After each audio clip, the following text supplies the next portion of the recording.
Kabaklita! With Tita Cora and Kapitana Sisa. Same, pero iba! We are number 106.7 Energy FM. Pagbawa kong sabihin radyo. Sabihin mo!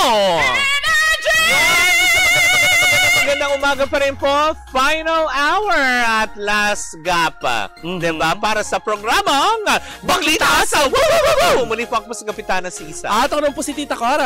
At eto na ang chika natin. Oo, pero bago tayo chumika, anyayahan lang natin ang ating mga pangga kasi mamayang hapon na ilalabas ang ating podcast. Episode 8. Ayan, mamaya yan sa ating podcast sa Baklita Season 3 na Episode 8 yan. Marami tayong pag-uusapang nakakatawa naman at very interesting para sa inyo. Of course, powered by Bingo Plus. Bingo sa saya. Plus sa panalo. Thank you so much. Hindi ba? Na nakakaloka. Kaya tabayanan sa Spotify po yan. Correct. Eto na Mara, ang chika ko.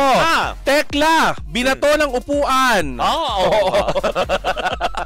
Nakita mo yun? Yes, napanood ko yung... Oo, Mare. May nagsisirculate kasi ngayon na video nitong si Tekla. Ayon sa mga komento ay nagsimula ang pikunan dahil sa isang matanda na gustong magpa-picture kay Tekla. Sinagot daw ito ni Tekla na merong oras para magpa-picture. Ay magpa-picture taking at nagsimula na rin daw ang show. Kaya nagalit ang matanda at binato siya ng upuan. Dahil dito, Mare, ay nagsimula na ang sunod-sunod na pagiging pikon ni Tekla at sinagot niya ang matanda. Sabi nga ni Tekla, Mare, anong problema natin? Kulang ka sa pansin. Nagbayad din sila ng entrance, hindi lang ikaw. Nakakahiya ka. Huwag nating pansinin ang mga galing sa squatter. Kasama ni Tekla Mara si Dudita Knows na siyang umawat sa nasabing sa pagsasabi niya ng mga ganon. Correct. Pinapatulan pa kasi niya. Tsaka sabi dito ni Dudita Knows, nandito tayo guys para magsaya at mag-enjoy. Dahil dito ay napansin ng mga viewers kung paano hinandle ni Donita ang sitwasyon ng maayos at profesional. Sa kasalukuyan, Mare, ay nagbati rin daw ang dalawa. Niyaya daw ni Tekla ang matanda na magpicture na sila. Sabi ni Tekla, magpicture na tayo, mami. Alam mo naman nagtatrabaho tayo dito at may pahabol pa siyang ang baho ng bibig mo, mami. May mga comment na nagsasabi, Mare, na ginawa ito ni Tekla. Sa ginawang ito ni Tekla na hindi daw profesional. Ayon sa isang comment, mali talaga daw si Tekla dyan. Ngunit meron din nagsabi na comedy yan. Dapat aware sila kung anong meron dyan. Correct. Dapat hindi pikon. Sa ngayon, Mare, ay wala pang opisyal na pahayag itong si Tekla at si Donita tungkol sa nangyari. Ang kuwang video, Mare, ay mula sa TikTok account at na may pangalan na Ayaw sa Adik. Pero yun ang pangalan nung TikTok account na nag-trending nung birthday ko noong October 5. Correct. Ayon sa ibang kuha, Mare, ay ginanap daw itong show sa Germany kasi nag-out of town show nga itong si Tekla at si Donita. Eto na. Honest opinion. 'Di ba? Dumarating naman talaga sa punto minsan na umaabuso din ng audience. Correct. Lalo na yung batuhin mo ng upuan dahil hindi yun, mali yun. Mali talaga yun. Mali yun. Pero baka binalik ko sa yung upuan. Kasi kumbaga parang tayo bilang host, 'di ba? Maraming ganyan na maraming mambabastos sa yung audience, pero you have to handle it in a professional way na hindi ka kasi si Tekla kasi dahil siguro nabato na siya ng upuan kaya medyo pumitik na, kaya siguro nagkaroon ng ganong reaksyon. Pero kasi kung salitaan lang din, di kayo mananalo sa host kasi mas mapipikong kayo. Tsaka hawak niya ng mikropono. Diba? Na makikipagbastusan kayo, kaya rin naman makipagbastusan ng host, pero in a way na hindi yung tipong nangyari nga yung kagaya kay na minura niya. Tsaka alam naman natin, Mare, na sabik ang mga kababayan natin sa mga artistang kagaya ni Super Tekla. Actually, parehas may mali.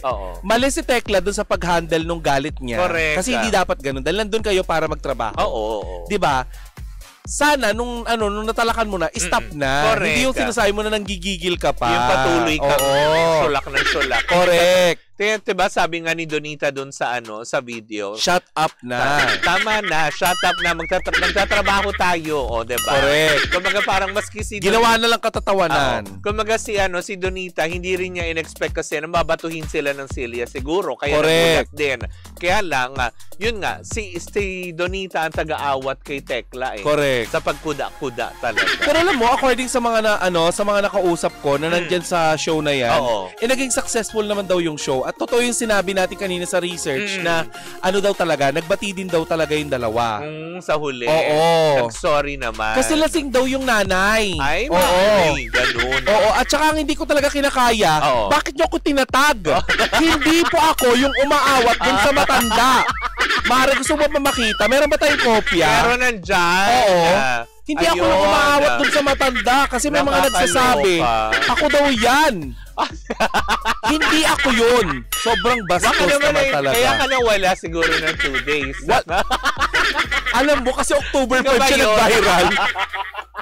So, totoo, Mare, anong kinalaman mo Hindi ako yun. Diba? Ano, nakakaloka. Hindi, kapag may siguro pag may ganun, no, nang bato sa akin ng upuan, since comedy yung ginagawa ko, ibabalik ko sa iyan. Diba? Ibabato ko sa iyan pabalik. Kapag tinawanan ka, trabaho ko yun. Anong trabaho mo bilang audience? Batuhin ako? Oo. Mali naman yun. Doon sa aspeto, kasi nga lasing, diba? Meron pa nagsabi sa akin na comedian. Sabi sa akin, nag-message sa akin, alam mo na kung bakit wala si Tekla sa Vice Comedy Club. Kasi pikon. Tapos hindi pa nila nagustuhan yung I've been in the business for chu. May ganun siya. Mali na. May ganun na chika na may parang pag-yayabang. Kumbaga parang na to. Pag sa self-proclaim. Alam mo, yan siguro ang naituro. Wala naman sa tagal sa industriya. Ayan siguro ang mga naituturo sa mga comedian ng Vice Comedy Club na nanatili silang humble. Correct. Diba? Walang mataas, walang mababa sa kanila. Alam yan ni MC at saka ni Lassie. Walang sikat, walang pasimula. Kumbaga pare-parehas sila lang kinakain eh. Saka pare-parehas kayong sinasahuran, pare-parehas kayong magtrabaho. Parang ganun. May naman ang pero kasi yung ganun, may litanyahan pala. May mga litanyahan siyang ganun. Kasi may pagmumura. Pwedeng ibalik sa kanya para sasabihin niya na tagal-tagal ko na sa industriya, diba? Oo. Yun nga, kumara kung ibalik din sa kanya na ang tagal-tagal mo na nga sa industriya, hindi mo pa rin alam paano magpaka-professional. Correct. Diba? Na kailangan ganun ka din. Although, doon naiintindihan naman natin kasi upuan yung binalik. Sana binalik mo yung accent table naman.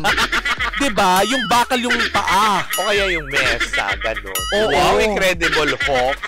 Pero alam nyo, kayong mga kayo naman mga kababayan natin na sa ibang bansa, mag-behave din kayo kapag pupunta kayo sa event. Correct. Tama din naman yung sinabi ni Tekla na, okay na kung squatter tayo, wag mo nang ipangalangdakan sa publiko, di ba? Yung ugaling butangera. Lalo pat di ba, may social media na. Oo. Diba? Yun ang medyo nakakatakot kasi nowadays na parang tipong may post ka lang, mga bakuhaan ka ng video. May mga ganyan, no? Tapos, hindi maiwasan yung ganyan. Mabuti kung yung i-upload, Mare, yung kabuuan ng video, i-splice in lang kung saan ka, alam mo yun. Oo. Kung saan ka lang masama, kung saan ka ganito, hindi ba? Kasi Mare, aminin mo, sobrang barbaric naman talaga nung mabato ka ng upuan dahil hindi ka nakapagpa-picture. Ano ka? Mauy ka, te? Diba? Baka kung sa akin naging siniksik kita sa loob ng bote. So, ginawa mo siyang genie. Oo. Sino sa atin ang pagtawanan moment? Pero yun na nga, diba? Sana lang din talaga. Nakakasama din naman ang loob yung ginawa kay Tekla. Biruin mo, nagpunta ka pa ng Germany, babatuhin ka lang doon ng upuan. Hindi madaling nakaganon siya ng costume, magpatawa sa tao, diba? Dahil hindi naman sa lahat ng oras masaya yung tao. Baka, hindi, at saka may video. Pinipilit niyang magtrabaho kasi nga kailangan, diba? Pero alam mo yung personal note, may pinagdadaanan yung tao. Oo. Diba? May video pa dun sa naturang kasi yung may nakausap ako doon na na kababayan natin.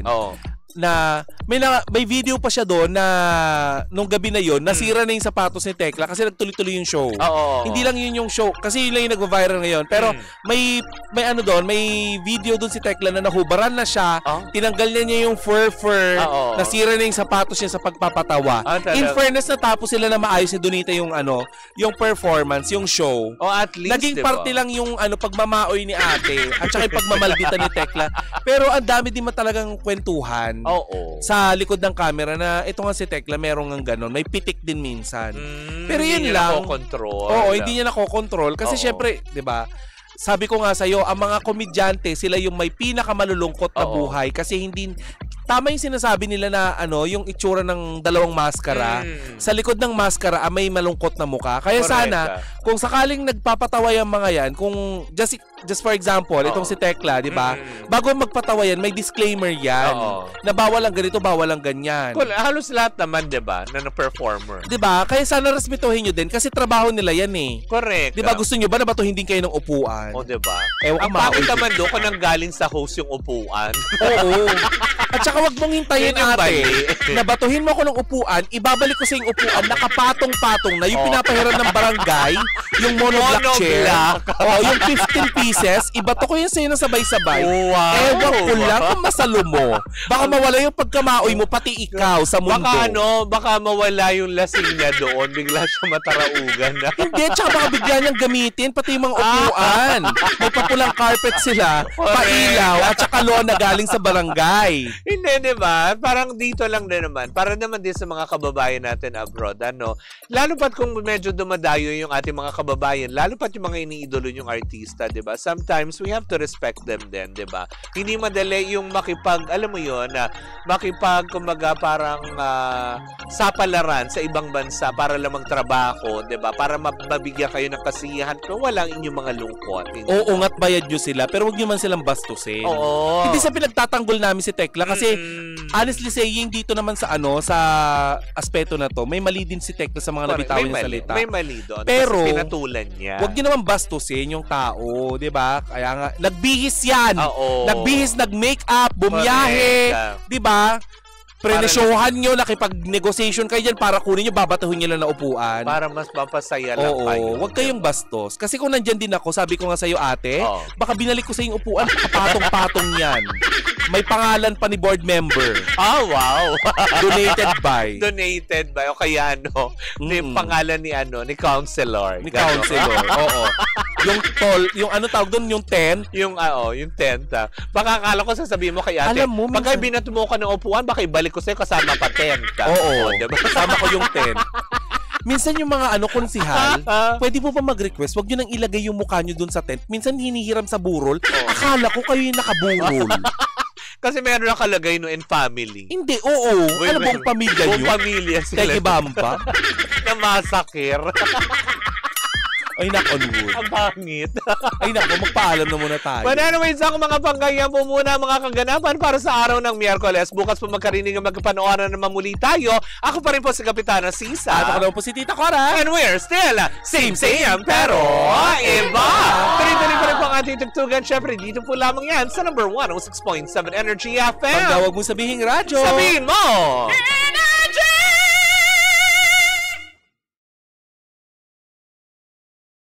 Hi Pangga! Ako po si Gandang Kara and don't forget to follow us sa lahat ng mga social media platforms namin at Energy FM 106.7 sa Facebook, sa Twitter, Instagram, YouTube, and TikTok. At samahan mo na rin ako sa aking programang Hot Stories na lagi po akong live 12 noon hanggang 3 p.m. sa TikTok Live or sa Facebook Live. Ako po nag-iisang chicks ng radyo, si Gandang Kara. Pangga, wag mo sabihin radyo, sabihin mo Energy!